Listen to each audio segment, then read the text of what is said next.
Assalamualaikum warahmatullahi wabarakatuh. Perkenalkan, nama saya Erni Suryani dengan NIM 203030300508. Jurusan PMI semester 1, Fakultas Usuluddin Adab dan Dakwah. Dengan mata kuliah Ilmu Komunikasi. Di sini saya akan membuat video tentang materi atau tugas UTS ngerusum materi ilmu komunikasi yang sudah dipelajari. Yang pertama yaitu sejarah ilmu komunikasi. Sejarah komunikasi yaitu berasal dari bahasa Latin yang komunis, yang artinya membuat kebersamaan atau membangun kebersamaan antara dua orang lain atau lebih. Sedangkan menurut definisi Laswell, terdapat 5 unsur dalam komunikasi yang saling berhubungan satu sama lain. Yang pertama itu sebagai sumber, kedua pengirim, penyandi, komunikator, pembicara. Sedangkan menurut Bernard Berelson dan Gary Steiner, komunikasi adalah transmisi informasi, gagasan, emosi, keterampilan, dan sebagainya dengan menggunakan simbol-simbol, kata-kata, gambar, figur, grafik, dan sebagainya. Sejarah perkembangan ilmu komunikasi di dunia yaitu periode tradisi retorika, itu zaman Yunani kuno. Kedua, periode pertumbuhan tahun 1900 sampai PD2. Periode konsolidasi yaitu PD2 sampai tahun 1960-an. Keempat, teknologi komunikasi 1960-an sampai sekarang. Perkembangan ilmu komunikasi Indonesia. Yang pertama, diperoleh melalui keputusan Presiden nomor 107 atau 82 tahun 1982. Dimulai dengan nama publisistik. Menurut Harold de Laswell, ada 3 fungsi yang menyebabkan manusia perlu berkomunikasi. Yang pertama, hasrat manusia untuk mengontrol lingkungan. Yang kedua, upaya manusia untuk dapat beradaptasi dengan lingkungannya. Ketiga, upaya untuk melakukan transformasi warisan sosialisasi. Menurut Everett M. Rogers, 1986 dibagi menjadi 4 era. Yang pertama, era tulisan, cetakan, telekomunikasi, dan komunikasi interaktif. Unsur-unsur dalam komunikasi ada 3. Yang pertama, komunikator, tindak komunikasi, saluran komunikasi. Lambang komunikasi, yaitu lambang komunikasi adalah tanda yang mengandung arti, digunakan dalam proses komunikasi. Yang kedua, dibagi menjadi 2 lambang komunikasi, yaitu lambang komunikasi umum dan lambang komunikasi khusus. Yang ketiga, lambang komunikasi umum dibagi menjadi 4, yaitu lambang komunikasi mimik, lambang komunikasi gerak-gerik, lambang komunikasi suara, lambang komunikasi bahasa, disebut tulisan dan lisan. Yang keempat, lambang komunikasi bahasa paling sempurna dibanding lambang komunikasi lain, karena lebih mudah mewujudkan lambang komunikasi manusia. Yang kelima, lambang komunikasi khusus digunakan untuk mewujudkan motif komunikasi. Misal di film, yaitu tata hias, dekorasi, aneka warna, tata lampu, dan lain sebagainya. Yang keenam, yaitu lambang komunikasi mana yang digunakan tergantung kepada motif komunikasi yang hendak mewujudkan komunikator. Yang ketujuh, agar komunikan memahami LP yang disampaikan komunikator. Proses komunikasi dalam diri manusia dan antar manusia. Pertama, komunikasi dalam diri komunikator itu intrapersonal communication. Yang kedua, antara komunikator dengan komunikan itu intra-interpersonal communication. Yang ketiga, komunikasi dalam diri komunikan itu intrapersonal communication. Yang keempat, komunikasi antara komunikan dan komunikator. Yang kelima, komunikasi dalam diri komunikator. Bagian B, dimensi dan perspektif ilmu komunikasi. Dapat dilihat dari berbagai dimensi. Yang pertama, komunikasi sebagai proses. Itu suatu kegiatan yang berlangsung secara dinamis. Komunikasi sebagai simbolik. Pernyataan manusia dinyatakan dalam bentuk simbol. Kedua, dilihat dari komunikasi sebagai sistem. Seperangkat komponen yang saling bergantung. Komunikasi sebagai multidimensional mempunyai 2 tingkatan yang dapat diidentifikasi, yaitu dimensi isi dan dimensi hubungan. Fungsi komunikasi dalam potensi yang dapat digunakan untuk memenuhi tujuan tertentu, yaitu memiliki beberapa tipe. Yang pertama itu komunikasi dengan diri sendiri, yang kedua komunikasi antar pribadi, yang ketiga komunikasi publik, dan keempat komunikasi massa. Ilmu komunikasi adalah proses simbolik, yaitu lambang atau simbol adalah suatu yang digunakan untuk menunjuk sesuatu lainnya berdasarkan kesepakatan sekelompok orang. Ikon adalah suatu benda fisik, 2 atau 3 dimensi, yang menyerupai apa yang dipresentasikannya. Indeks adalah tanda secara alamiah mempresentasikan objek lainnya. Istilah lainnya, indeks adalah sinyal yang dalam bahasa sehari-hari disebut juga gejala atau simptom. Komunikasi punya dimensi sisi dan dimensi hubungan. Dimensi sisi yaitu disebut secara verbal dan menunjukkan muatan atau isi komunikasi, yaitu apa yang dikatakan. Dimensi hubungan disebut secara nonverbal yang menunjukkan bagaimana cara mengatakannya yang juga mengisyaratkannya bagaimana hubungan para komunikasi itu. Komunikasi terjadi dalam konteks ruang dan waktu. Pertama, makna pesan juga tergantung pada konteks fisik dan ruang, waktu, sosial, dan psikologis.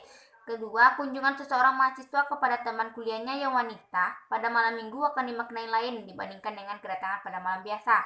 Komunikasi bersifat sistematik, komunikasi bersifat non-sekuensial, komunikasi bersifat prosesual, dinamis, dan transaksional, komunikasi bersifat irreversibel. Studi kasus kajian komunikasi. Bagian C yaitu studi kasus kajian komunikasi.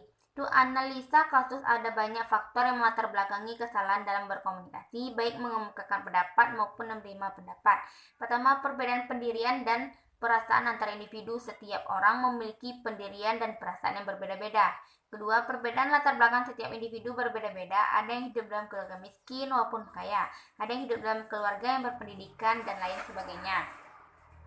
Yang ketiga, perbedaan sifat dan watak. Sifat dan watak memang bawaan dari kelahiran seorang dan berbeda-beda dengan individu yang lain. Keempat, mengemukakan pendapat yang kurang bisa dikemas dengan komunikasi yang baik. Komunikasi yang kurang baik dan belum tertata dapat memicu konflik dan yang bermula dari kesalahpahaman saja.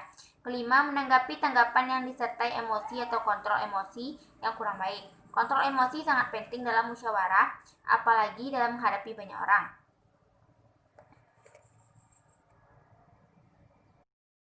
Baiklah, sambungannya bagian D, yaitu model-model komunikasi menurut para ahli. Model komunikasi Aristoteles, yaitu model komunikasi Aristoteles adalah salah satu model komunikasi linear yang ditunjukkan untuk menggambarkan atau menjelaskan proses public speaking. Model ini merupakan komunikasi pertama dan merupakan model komunikasi yang diterima secara luas di antara model komunikasi lainnya. Yang kedua, model komunikasi Laswell memiliki 5 komponen. Wo, komunikator atau pengirim atau sumber pesan. Say, what, isi pesan. Channel, medium atau media. Towon, penerima pesan atau khalayak. With what effect, umpan balik yang diberikan oleh penerima pesan kepada pengirim pesan.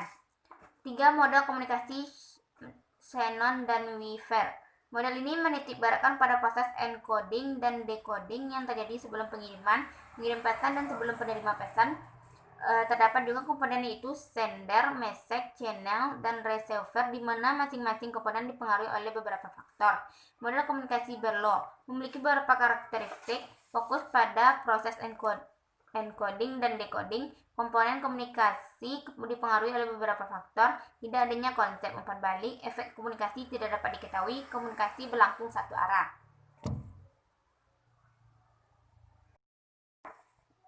Yang kelima, model komunikasi Barlow, yaitu menggambarkan proses komunikasi yang berlangsung secara berkesinambungan, di mana pengirim dan penerima saling bertukar pesan dan bertukar tempat secara seimbang.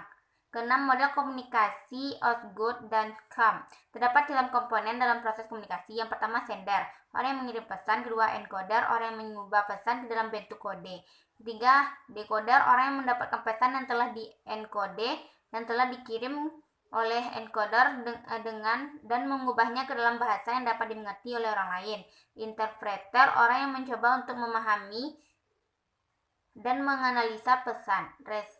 Receiver, orang yang menerima pesan dan melakukan proses decoding dalam menginterpretasikan pesan-pesan aktual.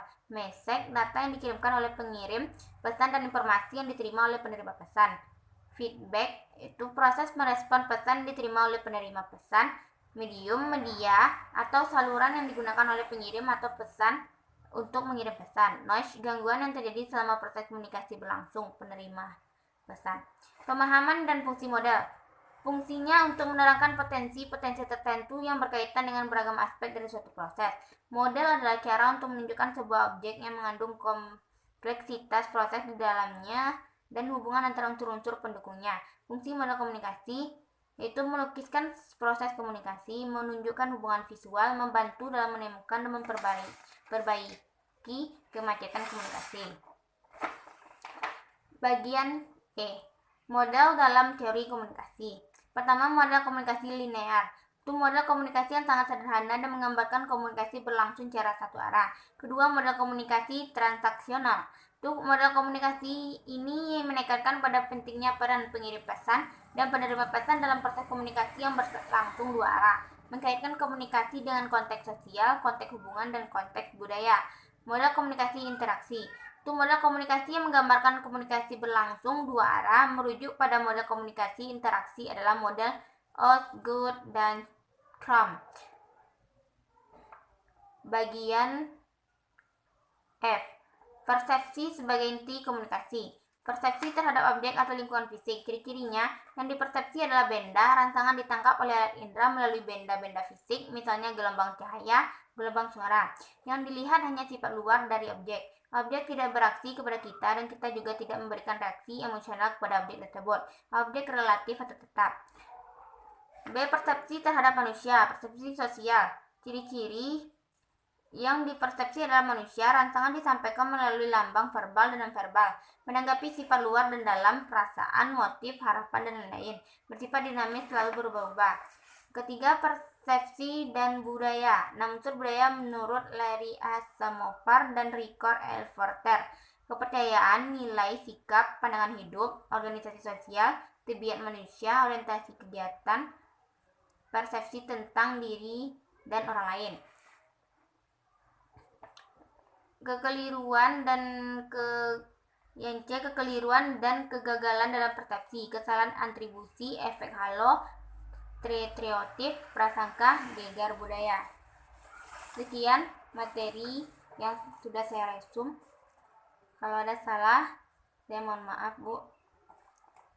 Akhiri kalam, wabillahi taufiq wal hidayah. Wassalamualaikum warahmatullahi wabarakatuh.